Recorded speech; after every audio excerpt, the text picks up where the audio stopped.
Hey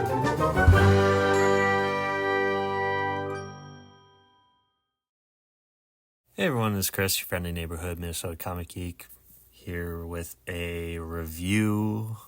Before I get started, I would ask that if you enjoy this type of comic book related content, please give the video a thumbs up, hit the notification bell, and subscribe to the channel so that you don't miss any future videos. And if you enjoy talking comics, then comment below. Alright, let's get into it. So this video, I'm going to kind of give my review / early impressions regarding the DC All-In Absolute Batman title. This is their version, I guess. At least this is my impression. It's their version of Marvel's Ultimate Universe. It's basically an Elseworlds universe created by, I think, by Darkseid and him merging with the Spectre, and yeah, I didn't read the All-In one-shot special that essentially created this universe or these characters, so forgive me on that. You can leave the comments in below if I got that right or wrong.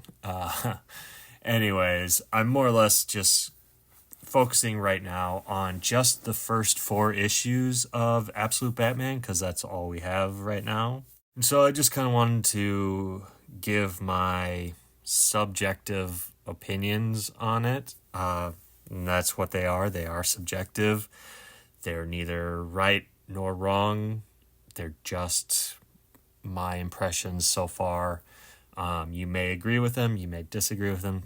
Totally fine. That's the beauty of art. So we can all have our own opinions. So yeah, I read through the first 4 issues, and overall I like the story so far and kind of what it's setting up, and things that it has teased. It's no surprise that I like it, given that this series is written by Scott Snyder.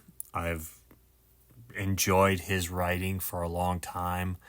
I loved his and Greg Capullo's relaunch of Batman.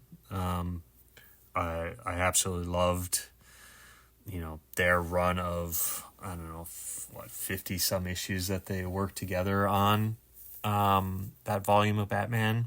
Introducing the Court of Owls and everything, just fantastic. And you had an elite all-star artist in Greg Capullo collaborating with Scott Snyder on that title. And that's kind of where I want to start regarding this title and Nick Dragotta's artwork. I have to say, I'm slightly disappointed in DC's choice for Nick Dragotta to be the main penciler on the title. I think his skills, his storytelling, pacing, the fundamentals of his anatomy, I think, are a little weak in my opinion. I think, and I didn't know how long he has been in the comic industry, but I did a quick search, and it seems like he's been around at least since the early 2000s, primarily over at Marvel doing work for them. So it's a little surprising for someone who's been drawing comics that long to still have some of kind of the younger artist weak points. And it's mainly the anatomy that I'm struggling with. There's a lot of inconsistencies with scale. I think from DC's executive side of things, if I were them, I would have launched the 3 main titles, Batman, Wonder Woman, and Superman, with slightly more elite level artists, and this is really directed at Batman and Wonder Woman. Superman has Rafa Sandoval, so he's really good. Regarding the art, I saw in the Comics Den video covering the OAX Comic Expo, they actually talked to Nick Dragotta about his penciling on Absolute Batman, and he's going to be doing like the majority of the issues, but they're going to like sprinkle in fill-in artists to give him a break, and that's kind of what they did with these first 4 issues. He did issues 1 through 3, and then on issue 4 they had a guest penciler, Gabriel Hernandez Walta, and his art is awful. I'm sorry. It is not good. It's not at the level that I think this book should have. When it comes, like, especially when it comes to anatomy, his is really poor, and he really struggles to put in a lot of detail and make things, I don't know, look consistent. It is kind of sad. I definitely would have liked to have seen more quality artists on these on this title. You know, if you're looking for a behemoth level Batman look, you know, there's plenty of artists that can accomplish that look and have it look fantastic. So yeah, that's the main criticism I have is the artwork.